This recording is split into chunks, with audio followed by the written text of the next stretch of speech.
Philippines. It was interesting from Father Kramer. Well, Father Kramer is with the resistance, and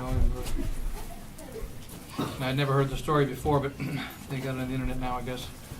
But I think something about it. But Father Kramer is saying, about a couple of years ago, within the last 3 years, Putin almost died. I don't know what he had. It was cancer or something. He was very sick and he almost died. And he prayed to Our Lady.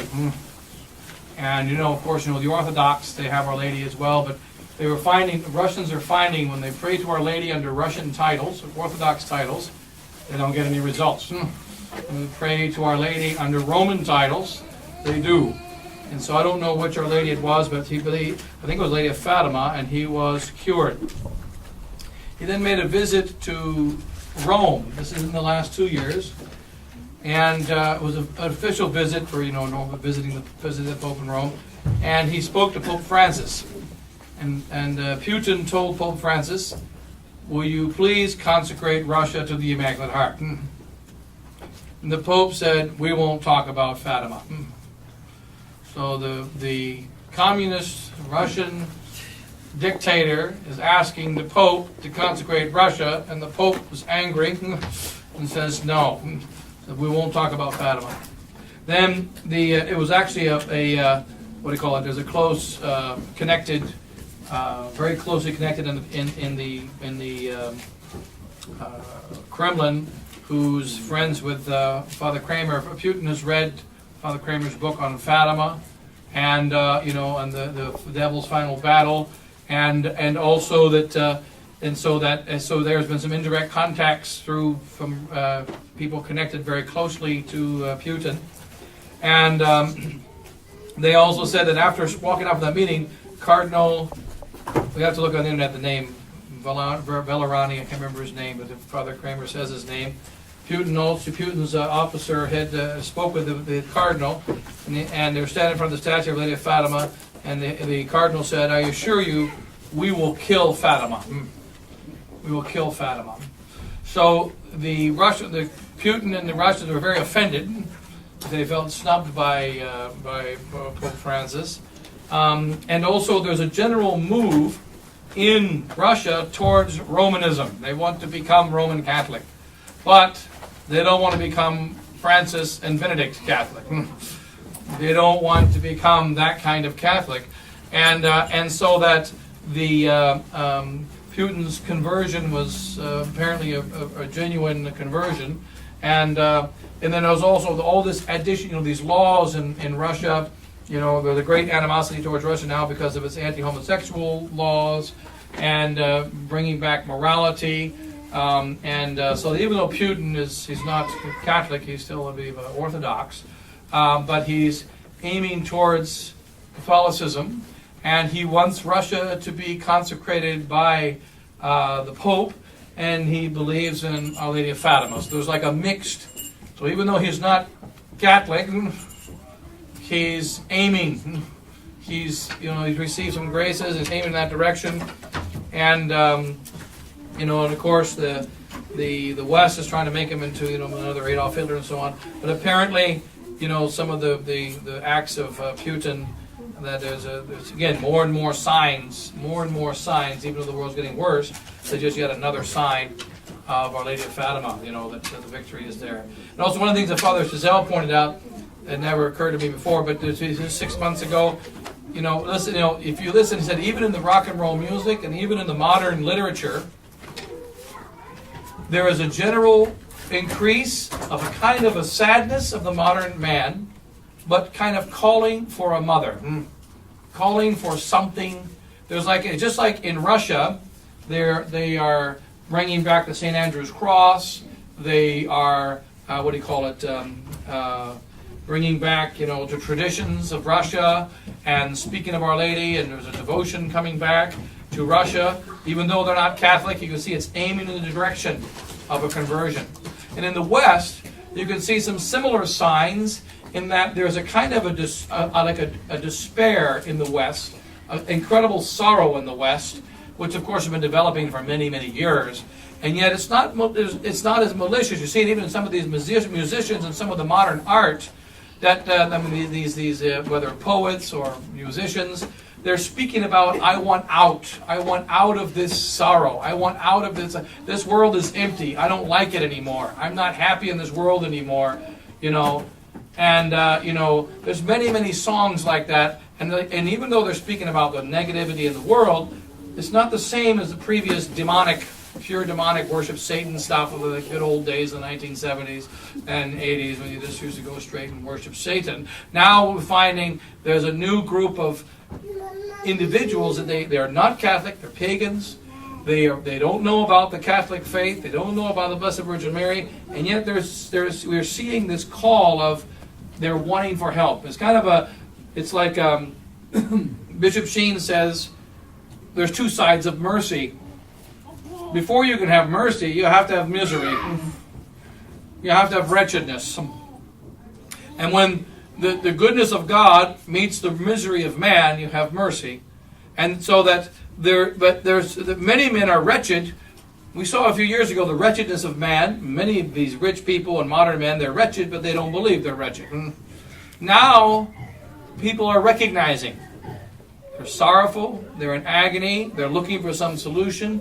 And like I'm hearing from some philosopher, they say there's been a change in science and a change in the general direction of people. A few years ago, people just wanted the common man. There's a book written about it, I can't remember the name of the author, The Death of the Seven Faith Tribes, in the back of the 1990s or early 2090s, saying that there's 7 main religions on earth, Catholicism, Muslims, Protestants, various kinds of, he lists 7, so 7 faith tribes. And then he says that what's happened now is all 7 of them are dying. All of them are dying. And that people now want to have a little bit, he says, religion has become like a smorgasbord. So that, today I'm a Protestant, but I like incense, so I'm going to grab incense and bring it in my Protestant church. I'm a Muslim, but I like Jesus. And they remember Jews for Jesus, right? So you have, all of a sudden, there's this people are just taking a little bit of this religion, a little bit of that religion, a little bit of that religion, and that's been happening for the last 50 years. But now we're seeing around the millennium in the last few years a change.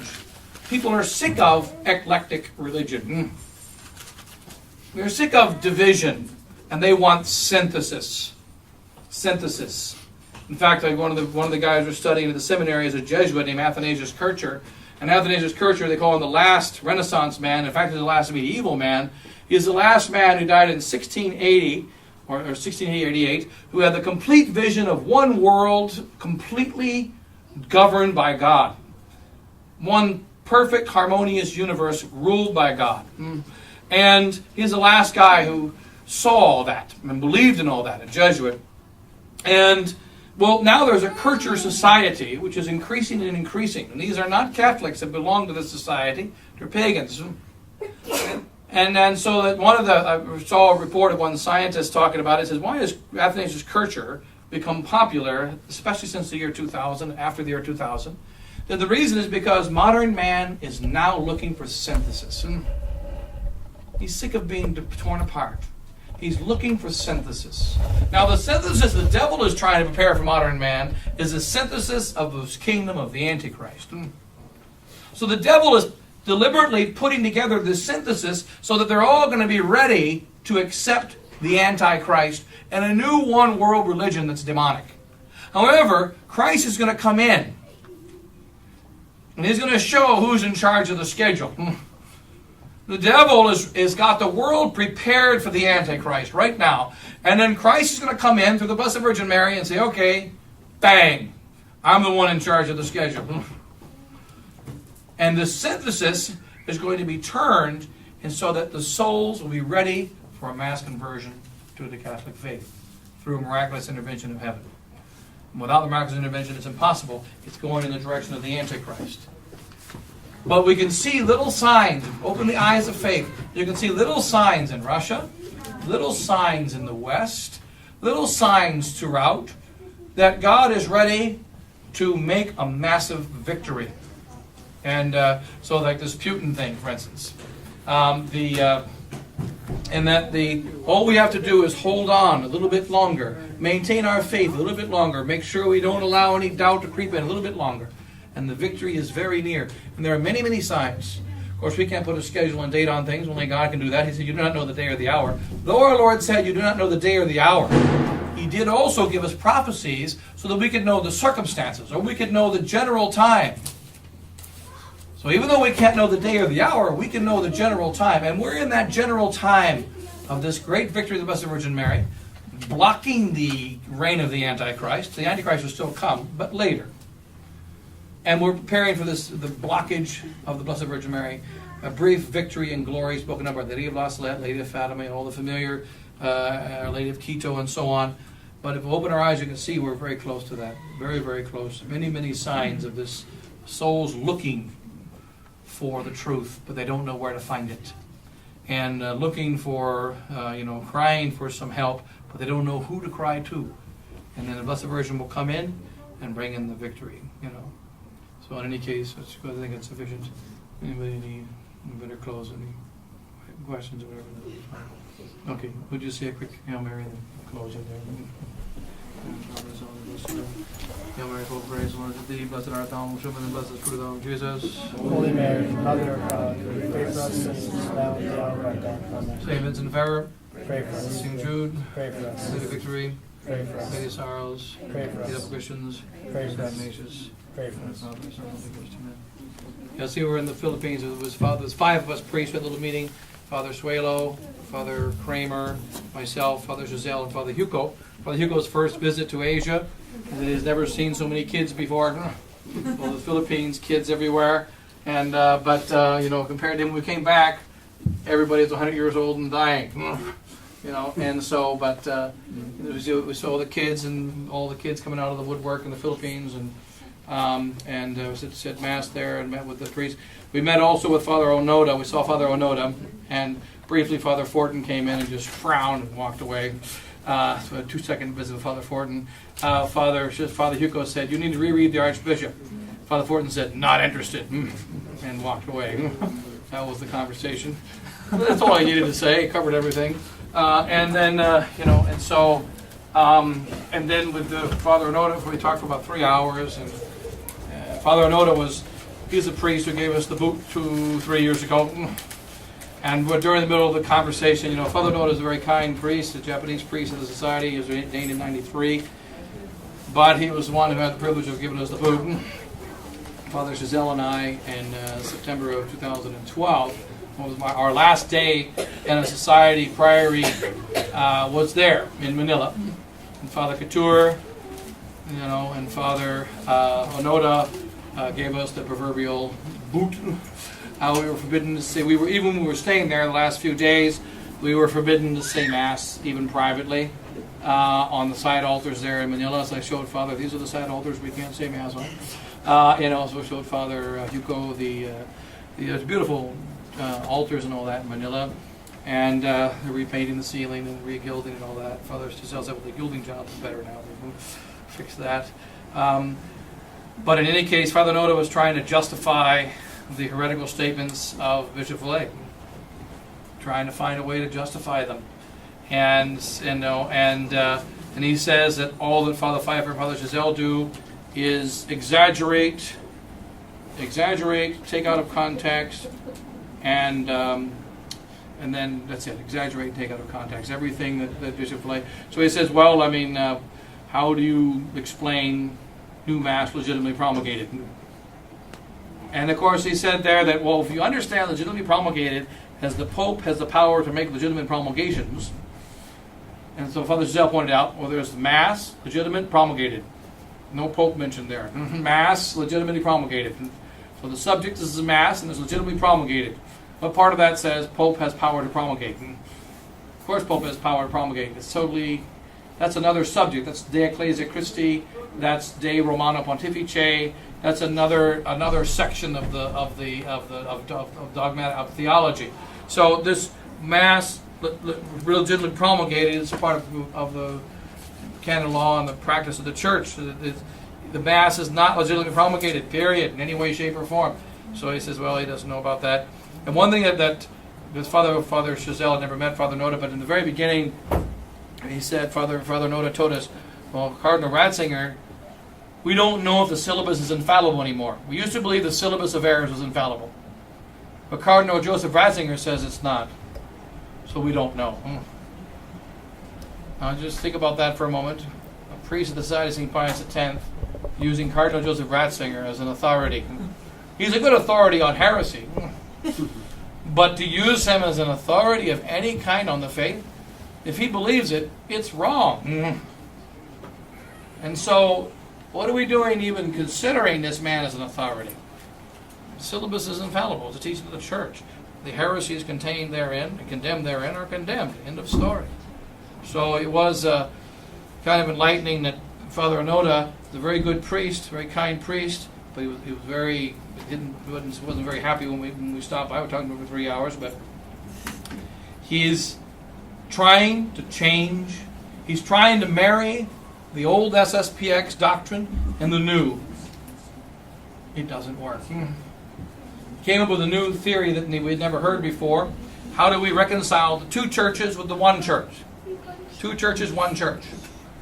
Archbishop Lefebvre says there's two churches. And he didn't just say that. John Paul II, Paul VI, they all say that. We follow the church of the council. They don't say we follow the Catholic Church. They say we follow the church of the council. We're implementing the church of the council. We represent the church of the council, the council of the council. That's a conciliar church, which is not the same as a Catholic church. Well, the Pope says that. Now, and he doesn't even believe in the Catholic God anyway, the present one. So they're very clear that there was two different churches. So, but then Bishop Fillet now says there's only one church, there aren't two different churches. So now we've got to marry the two doctrines. I still believe Bishop Lefebvre was right when he said there were two churches, but I also believe Bishop Fillet is right when he says there's only one. So how do we marry them? And what Father Onoda said is, I think it's like the new church is like a fetus. Like a fetus. Somehow growing into a new church. It's a new church in potency, but it's not a new church in act. Obviously, a fetus is not part of the mother. Fetus is another baby. The fetus is another human being.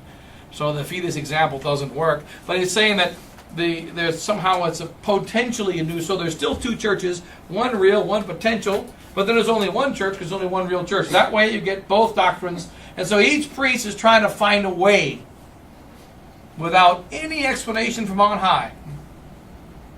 Just heretical, erroneous statements, vague statements, and then you're supposed to figure out how to make it work. Normally, if you're going to give a doctrine, you need to back it up. When Archbishop Lefebvre said, I'm going to consecrate 4 bishops, he said, here's why I'm consecrating 4 bishops. Because there is a crisis of faith in the church and a crisis of the priesthood, and without the Catholic priesthood, there's no preservation of the Catholic Church. Modern seminaries are not preserving the Catholic priesthood. They are making a bastard priests who are mixed in truth and error. A Catholic priest is only the truth. A Catholic priest is only the true Mass. A Catholic priest is only the true faith, true sacraments, etc. These priests are not being produced in the modern church. Therefore, for the sake of preserving the Catholic priesthood, I must consecrate bishops. Because if you don't have bishops, you can't have priests.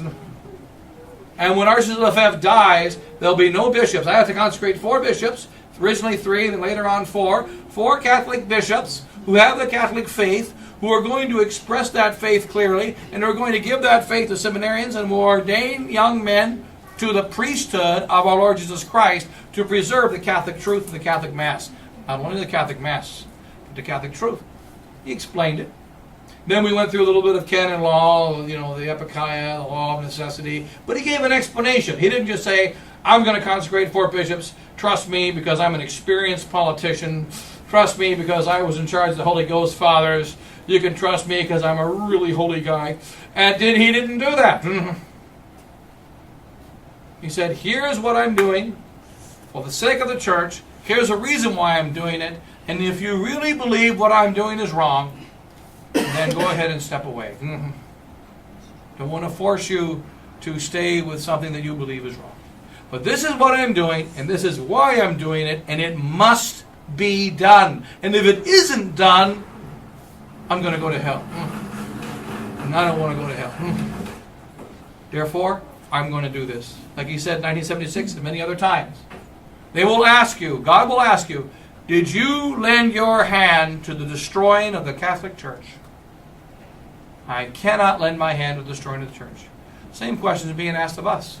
Can you lend your hand to the destruction of the Society of St. Pius X? Can you lend your hand to the destruction of the Catholic faith within the Society of St. Pius X? And the answer is no, it cannot. By being silent in the face of this grave doctrinal declaration of April 15, 2012, by being silent in the face of this, the latest example, the November 21st, 2014, scandalous letter of Bishop Fillet to friends and benefactors. How many of you have seen that letter? It's well worth not reading. The November 21st, 2014 letter of Bishop Fillet, and everyone should know that date. November 21st. What day? That's a very important day in the history of the SSPX. November 21st, 1974. What happened on that day? The Declaration of the Archbishop. November 21st, 2014 is 40th anniversary. In the letter, he doesn't mention the declaration once, 0 times.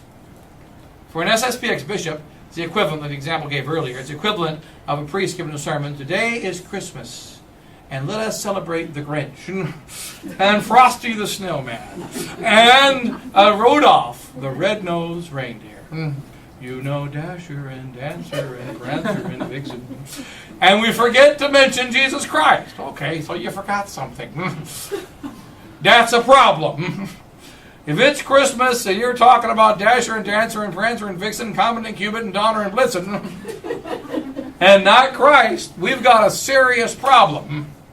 So likewise, in our little SSPX, to the 40th anniversary of the most important act of Archbishop Marcel Lefebvre, which would later lead to the consecrations and lead to all the acts, November 21st, 1974, when he stood up unequivocally for the faith. And he didn't just stand up himself, but he was representing every faithful Catholic in the world, non-members of the SSPX, like my pastor, Father Hannafin, and many others. He was representing what was in their hearts and what was in their minds and what was in their souls and the soul of any faithful Catholic. We refused and have always refused the reforms and everything that comes from this modernist, neo-modernist Rome with neo-modernist and neo-Protestant tendencies. And we refuse Vatican II and all of its the garbage that comes from it. 40th anniversary, the successor of Archbishop Lefebvre, the Superior General of the SSPX, doesn't even bring it up. That is very grave by itself. But what does he bring up? He begins with a quote of Cardinal Joseph Ratzinger and his wisdom.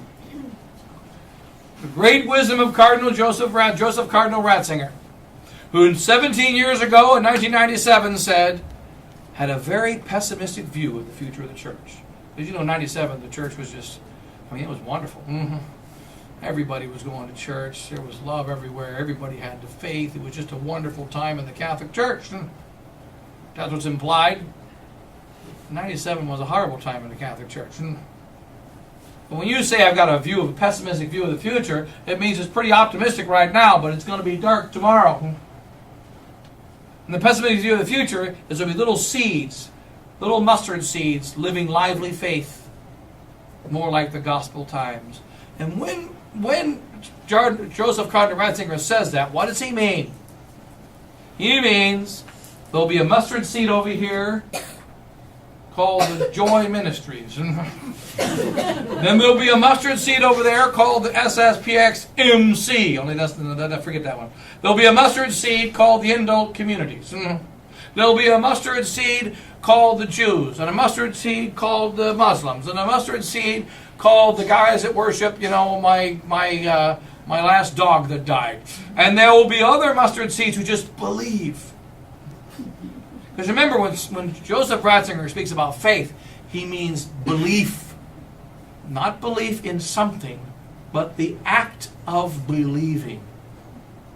The act of believing. That is not the virtue of faith. And that's what he's referring to. And this is the what, and Archbishop Fillet is quoting him as if he's speaking of something else, which he's not. And so Then Bishop Fillet says another very, very serious statement, which doesn't pass. He says, this church has been this way. Our church has been Catholic for at least 1,500 years. Just glance over that. This is the year 2015. Has our church been Catholic for at least 1,500 years? What's the problem with that? There's a mathematical problem. He's missing a few years. He's missing a few centuries. He's missing a few years. That's very serious. You see, the modernists teach, it's called modernism with the heresy involved. The modernists teach that the church as we know it today didn't exist in the time of the apostles. They probably didn't even know about the church. It came up later, principally through the community of the man called Mark, who was a Jew that was really a negative dude because he was living in exile somewhere away from the Jewish community. Where did he live? Here are the experts, it's great. Somewhere away from the Jewish community. We don't know exactly where, but we know all about him. Last time I met a guy, I met him in a place. Now they say that they know all about this guy Mark. They just don't know if he was in Turkey. They don't know if he was in Africa. They don't know if he was in Europe. They don't know if he was on the moon. But they know all about him. I mean, everything, man.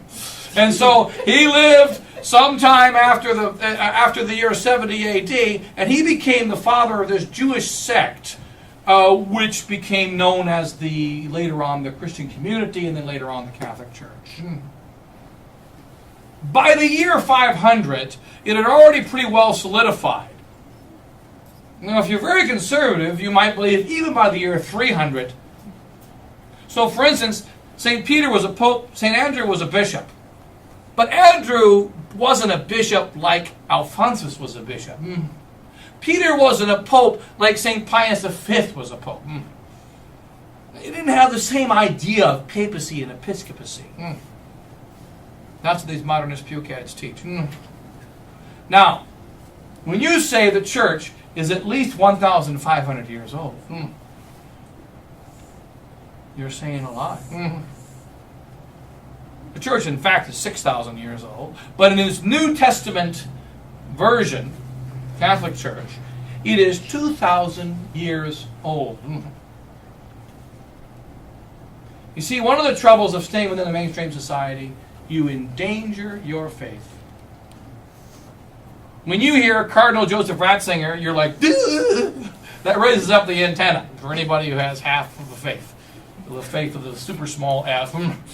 And microscopic, 0.1111 points. Okay, so if you have a really small faith, that's enough to get shocked when you hear the name Ratzinger. But then afterwards, 1,500 years, okay, at least 1,500 years, you don't catch it. You don't catch it. But you know what? It goes into your blood. I read the Da Vinci Code. That's how the Da Vinci Code works. In the Da Vinci Code, all it says is, here's a story, it's a stupid, cheap story of a guy escaping and looking for the what do you call it, Mary Magdalene thing, whatever it is. And as he's escaping, you learn different things. Like, for instance, one of the things you'll learn as he's running away, everybody knows that there were 5 million women killed in the Middle Ages by the church. And it doesn't say anything other than that. And then it continues. And many statements like that. So you're following the story, and then when you finish reading the book, did you know that what happened in the Middle Ages, 5 million women were killed? You know that? By the Catholic Church. Now, there weren't 5 million people living in Europe at the time, but 5 million of the women were killed. Now, the thing is, so that 5 million women were killed by the Catholic, everybody knows that. Did you hear that? Yeah, I heard that too. Everybody knows that. Where did you hear it? I don't remember. I don't remember. They read it from the Da Vinci Code. In fact, I remember one priest told me, mentioned this many times, he left the priesthood back in the 1970s, and he would keep coming to our school concerts. The kids and everything would always come to our school concerts in Denver. I remember one time, one time afterwards, I was talking to him. He says, you know why I left the priesthood? I said, why? I left the priesthood because I read the Da Vinci Code. And I agree with it. I said, wow, you got the gift of prophecy. So in 1973, you left the priesthood because you knew that some guy was going to write a book in 1995 that was going to say why you should leave the priesthood 25 years before the book was written. And he goes, Oh, that didn't work, did it? That's what he said. Oh, that didn't work. He forgot the Da Vinci Code was written 20 years after he left the priesthood. He forgot. And so that it's what do you call it? This is so that what happens is it's a way of subliminal messages. It works on the TV, right? Coca-Cola, Coca-Cola, Coca-Cola. Oh, you really go for a Coke. It works. And these subliminal type messages are now being put in SSPX writings. You might catch the Cardinal Ratzinger thing, but you don't. Doesn't sound bad. If a church has been around for 1,500 years, it doesn't sound bad.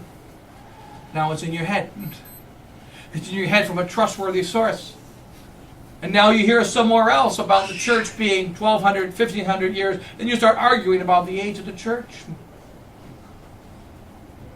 You can't catch everything. And then Father Onoda says, oh, you're exaggerating, you're exaggerating, you're exaggerating. Well, what they said back in 2012 is, show me one erroneous, heretical word of Bishop Fillet, and I'm with you. Well, I couldn't do it, so Bishop Fillet printed it in the Claruna. So now we pull out the heretical word. There it is. Vatican II is in line with tradition. Ecumenism, religious liberty is Catholic. Can't get more clear than that. Plus the new mass legitimately promulgating. Well, what do you mean by enlightened with by tradition? What do you mean by ecumenism? What do you mean by religious liberty?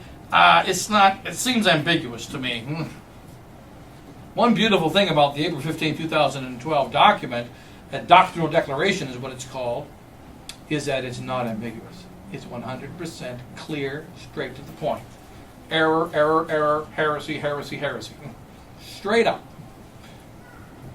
And yet, I don't know. I think it may not be that. And the trouble is, every step they get closer to modernist Rome, every new error they make, you make another exception. You make another exception. You know, tomorrow, that's it. I'm not going to take this anymore. If this happens another day, I'm out of here. So many priests told me in the last several years, if I get transferred, I'm joining the resistance. Some of them have been transferred to haven't joined the resistance.